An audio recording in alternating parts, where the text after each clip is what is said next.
everyone. So let's continue the topic revaluation of assets and liabilities.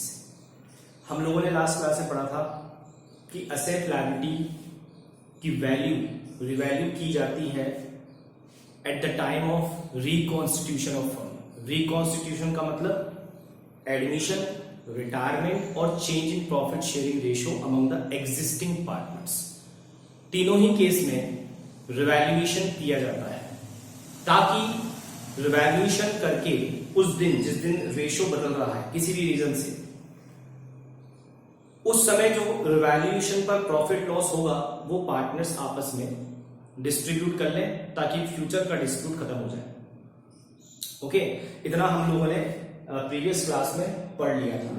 Revaluation करने के लिए हमने पढ़ा था एक रिवैल्यूएशन अकाउंट बनाया जाता है। बहुत सिंपल सा उसका लॉजिक था कि रिवैल्यूएशन करने पर असेट की वैल्यू बढ़ती है या लायबिलिटी की वैल्यू डिक्रीज होती है तो ये हमारे लिए प्रॉफिट है, रिवैल्यूएशन क्रेडिट हो जाएगा। और अगर लॉस है, लॉस कब होगा? जब असेट की वैल्यू डिक्रीज हो रही है और लायबिलिटी की वैल्यू इंक्रीज हो रही है तो ये हमारे लिए लॉस है। लॉस के केस में रिवैल्यूएशन अकाउंट डेबिट हो जाएगा। इतना हम लोगों ने प्रीवियस क्लास में पढ़ लिया था और उसका जो भी प्रॉफिट लॉस नेट लास्ट में निकलता है वो पार्टनर्स अपने पुराने रेशियो मींस ओल्ड रेशियो में क्या कर लेते हैं, डिस्ट्रीब्यूट कर लेते हैं। इतना हम लोग प्रीवियस क्लास में पढ़ चुके थे। अब हम आगे बढ़ रहे हैं और आज का जो टॉपिक है, पहले तो मैं आपको समझाना चाहूंगा क्यों पढ़ रहे हैं, ठीक है, और उसके बाद प्रॉब्लम आपको समझ में आएगी कि आज के टॉपिक से रिलेटेड प्रॉब्लम क्या है और फिर उसका सॉल्यूशन क्या है। तीन बातों पर हम बात करेंगे। पहले तो हम क्या पढ़ रहे हैं और क्यों पढ़ रहे हैं उसकी बात करें। आज भी हम revaluation of asset and liability ही पढ़ रहे हैं। आज का टॉपिक भी रिवैल्यूएशन ही है, बट आप रिवैल्यूएशन का यूं मान लीजिए हम लोग एक तरीके से पार्ट सेकंड पढ़ रहे हैं, ठीक है। रिवैल्यूएशन टॉपिक का पार्ट सेकंड हम लोग डिस्कस करने जा रहे हैं। आज के टॉपिक में हम ये सीखना चाहते हैं कि without affecting book values of asset and liability revaluation कैसे होगा। विदाउट अफेक्टिंग बुक वैल्यू का मतलब क्या है? देखिए, आप लोग सब जानते हैं कि 11th क्लास में कॉन्सेप्ट आपने पढ़ा होगा हिस्टोरिकल पोस्ट कॉन्सेप्ट। फिर आपने एक अकाउंटिंग स्टैंडर्ड होता है, अकाउंटिंग स्टैंडर्ड नंबर 10, वो होता है फिक्स्ड असेट्स के लिए। दोनों में एक बात कॉमन कही जाती है कि असेट्स को आप हमेशा जब बुक वैल्यूज उनकी दिखाओ, मतलब बैलेंस शीट में शो करोगे आपकी बुक्स में असेट लायबिलिटी को, तो वो उनकी बुक वैल्यूज पर ही आपको शो करना है। बुक वैल्यू में मतलब होता है कि जो असेट की ओरिजिनल कॉस्ट है, जितने पर आपने परचेस करी, उसमें से आप डेप्रिसिएशन अगर असेट पे लगता है तो वो चार्ज कर लीजिए। तो एक हिस्टोरिकल कॉन्सेप्ट, कॉस्ट कॉन्सेप्ट हुआ करता है 11th क्लास में। वो ये कहता है कि असेट, खासकर फिक्स असेट को हमेशा उसकी ओरिजिनल कॉस्ट पे शो करो, हिस्टोरिकल कॉस्ट पे शो करो, जिस कॉस्ट पर आपने उसको परचेस किया है। अब आज जो हम पढ़ने जा रहे हैं उस टॉपिक में यह है कि पार्टनर्स की इच्छा है कि हम लोग जो है रिवैल्यूएशन भी कर लें और साथ साथ असेट लायबिलिटी की बुक वैल्यू भी चेंज ना हो। बुक वैल्यू चेंज होने का मतलब रिवैल्यूएशन के बाद जो नई वैल्यू होती है हम उस पर असेट को ना दिखाएं। अच्छा, उससे पहले समझा दूं कि इससे पहले क्या पढ़ा हमने कि रिवैल्यूएशन होता है, तो रिवैल्यूएशन होने पर क्या होता है, जैसे एग्जांपल है हमारे पास, देखिए कि एक लैंड है सपोज, वो बैलेंस शीट में आपने 5 लाख रुपीज में शो कर रखा है, मतलब लैंड की बुक वैल्यू 5 लाख रुपीज है। इस 5 लाख को हम क्या बोलेंगे, ये बुक वैल्यू है। रिवैल्यूएशन किया गया, रिवैल्यूएशन पर इसकी वैल्यू पता चला इंक्रीज हो गई 6 लाख रुपीज तक, मतलब 6 लाख रुपीज हो गई, 5 लाख से 6 लाख हो गई। अब 5 लाख से 6 लाख की वैल्यू हो गई तो ये बात डेफिनेटली कि प्रॉफिट हुआ 1 लाख रुपीज का, वो प्रॉफिट लॉस पार्टनर्स आपस में डिस्ट्रीब्यूट कर लेंगे। अब झगड़ा वो नहीं है, झगड़ा ये है कि जब हम लोग अब बैलेंस शीट बनाएंगे, रिवाइज्ड बैलेंस शीट, क्योंकि हर टाइम जब वैल्यूज में असेट लायबिलिटी की वैल्यूज में चेंज होगा तो बैलेंस शीट बनेगी, या उनके आइटम्स में चेंज होगा तो बैलेंस शीट बनेगी, क्योंकि बैलेंस शीट एक पर्टिकुलर डेट की होती है कि इस दिन हम लोग अपनी असेट लायबिलिटी की वैल्यू, अपनी फाइनेंशियल पोजीशन जानना चाहते हैं। तो एवरी टाइम जब भी कोई रिकॉन्स्टिट्यूशन का पॉइंट आएगा, चाहे change in profit sharing ratio among existing partner हो, चाहे एडमिशन हो, चाहे रिटायरमेंट हो, it is a common topic, तीनों आगे चैप्टर में लोग पढ़ेंगे, उसमें भी काम आएगा। तो हम लोग क्या करते हैं कि ये सब करने के बाद, रिवैल्यूएशन वगैरह करने के बाद बैलेंस शीट बनाते हैं। अब हमने बैलेंस शीट बनाई, तो बैलेंस शीट में क्वेश्चन ये है कि अब हम लोग असेट को, इस लैंड को नई बैलेंस शीट में रेशियो चेंज होने के बाद जो नई बैलेंस शीट बन रही है उसमें 5 लाख पर शो करें कि 6 लाख पर शो करें। तो ऑब्वियसली बात है कि आपकी लैंड की वैल्यू आपने बढ़ा ली। कैसे बढ़ा ली? कि आपने रिवैल्यूएशन किया, रिवैल्यूएशन करने पर आपने एक एंट्री पास कर दी कि लैंड अकाउंट डेबिट, लैंड की वैल्यू बढ़ा दी, लैंड असेट है, डेबिट हो जाएगा पढ़ने पर, और रिवैल्यूएशन अकाउंट क्रेडिट।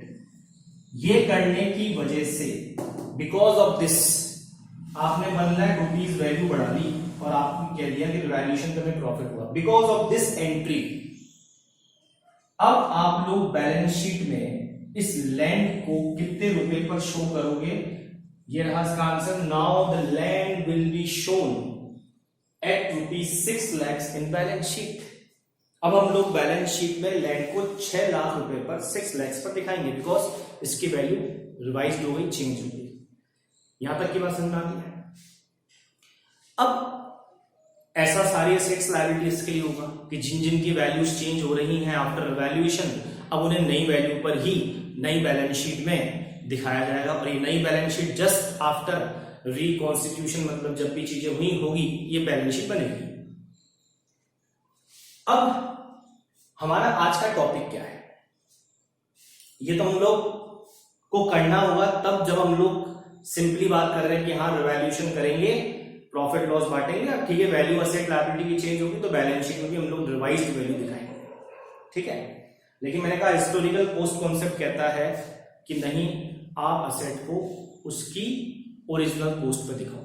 तो अगर हम लोग उस हिस्टोरिकल कॉन्सेप्ट को भी फॉलो करते हैं, या पार्टनर अपनी इच्छा से चाहते हैं कि यार हम लोग ना इस लैंड को 5 लाख पर ही शो करें, 6 लाख पर शो नहीं करें, तो ये कैसे पॉसिबल है? अब वैल्यू तो 5 लाख से 6 लाख हो गई, और हम लोग अभी भी ये चाहते हैं कि हम लोग इस लैंड को 5 लाख रुपीस पर ही शो करें। तो 5 लाख रुपीस पर शो कैसे करें? या तो रिवैल्यूएशन मत दो, लेकिन प्रॉब्लम यह है कि रिवैल्यूएशन तो करना है, या तो रिवैल्यूएशन मत दो, लेकिन रिवैल्यूएशन भी करना चाह रहे हैं आप, और आप ये भी चाह रहे हैं कि वैल्यू 5 लाख ही दिखाए बैलेंस शीट में। चाहे वैल्यू 5 लाख से क्या हो गई, 6 लाख हो गई, 1 लाख का प्रॉफिट लॉस भी हम आपस में बांटना चाहते हैं, लेकिन वैल्यू को 5 लाख ही दिखाना चाहते हैं बैलेंस शीट में, ठीक है। यही आज का टॉपिक है, revaluation of asset and liabilities without affecting their book values.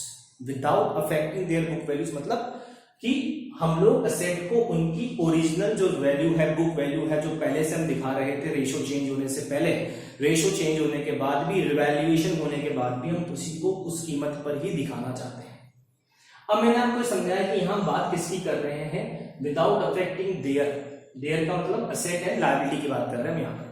Asset liability की बुक वैल्यू को हम लोग अफेक्ट करना नहीं चाहते।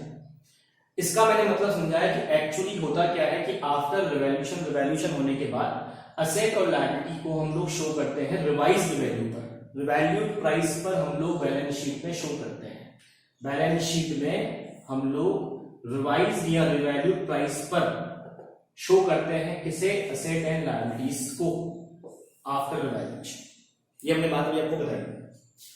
जैसे मैंने आपको एग्जाम बता दिया कि 5 लाख का लैंड का वैल्यू हुआ, 6 लाख हो गई वैल्यू, तो अब हम लोग बैलेंस शीट में कितना दिखाएंगे, 6 लाख, बिकॉज उसके लिए एक अकाउंटिंग एंट्री ये वाली पास हो गई, तो आपको दिखाना ही पड़ेगा 6 लाख पर, और आपके बुक्स में लैंड की वैल्यू आपने इंक्रीज कर दी। लेकिन आज हमारा ये टॉपिक है जिसका मतलब क्या है, जिसका मतलब है मींस पार्टनर ये चाहते हैं, wants to show asset and liability at their original book value, मतलब रिवाइज्ड वैल्यू पर नहीं चाहते दिखाना, उसी पर दिखाना चाहते हैं जो हमने पहले से दिखा रखी है ऑलरेडी, जो हमारे पास, जैसे लैंड 5 लाख का हम 5 लाख पर दिखाना चाहते हैं, ठीक है। तो ये तो है हमारे पास कि आज हम लोग क्या पढ़ रहे हैं। अब प्रॉब्लम ये है कि, अब प्रॉब्लम क्या है, प्रॉब्लम ये है कि ये कैसे पॉसिबल होगा। How it can be possible to show asset and liabilities at their book value even after revaluation, कि रिवैल्यूएशन भी कर लें और असेट लायबिलिटी को आज भी हम लोग उसी कीमत पर दिखाएं जो पहले से दिखाते आ रहे हैं। 5 लाख रुपीज पर दिखाना लैंड को, हम ये चाहते हैं। लेकिन हम ये भी चाहते हैं कि वो जो 1 लाख रुपीज इंक्रीज हुई है वैल्यू, उसमें जो हमें प्रॉफिट लॉस हुआ है, प्रॉफिट ही हुआ है, तो उस प्रॉफिट को भी हम बांट लें। ये भी चाहते हैं partners wants to distribute profit and loss on revaluation. Question आ रहा है आपके मन में कि हम लोग ये कैसे करेंगे सर? हम लोग तो रिवैल्यूएशन कर लेंगे, ये एंट्री पास हो जाएगी तो वैल्यू 6 लाख हो जाएगी, लेकिन ये कैसे पॉसिबल है कि वैल्यू भी 6 लाख ना दिखाएं और 1 लाख का प्रॉफिट भी पार्टनर्स बांट लें without changing the book value of asset liability? तो आज हम लोग ये सीखेंगे कैसे पॉसिबल है, ठीक है। और एक बात का और ध्यान रखें कि ज्यादा सही सॉल्यूशन जो पहले रिवैल्यूएशन वाली क्लास थी जिसमें हम लोग 5 लाख से वैल्यू को 6 लाख दिखा देंगे रिवैल्यूएशन होने के बाद, ज्यादा बेटर तरीका है कि नहीं, ऐसा नहीं करना चाहिए। हिस्टोरिकल कॉस्ट कॉन्सेप्ट को फॉलो करें। हमें असेट, फिक्स असेट की खासकर वैल्यू को चेंज करना नहीं चाहिए। हमें फिक्स असेट की वैल्यू को उसकी जो बुक वैल्यू, जो हिस्टोरिकल कॉस्ट है, अगर डेप्रिसिएशन लेस होता है तो हम लोग लेस करेंगे, उस पर दिखाना चाहिए। तो अब हम लोग ये करना चाह रहे हैं कि ये सब कुछ मतलब रिवैल्यूएशन भी हो जाए, बुक वैल्यू भी चेंज ना हो। तो अब इसका सॉल्यूशन क्या है, ये हम लोग पढ़ना चाह रहे हैं, ठीक है। यही हम लोग आगे सीखने वाले हैं कि आज हम, हमारी क्लास का मेन मुद्दा यही है कि हम लोग रिवैल्यूएशन भी करेंगे लेकिन असेट लायबिलिटी को उसकी ओरिजिनल कीमत पर ही दिखाते रहें। ऐसा कैसे होगा कि रिवैल्यूएशन भी होगा और वैल्यू भी चेंज नहीं होगी, ठीक है।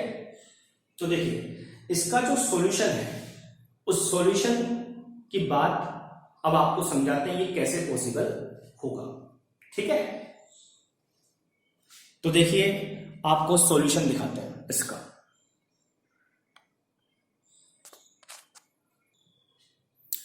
हाँ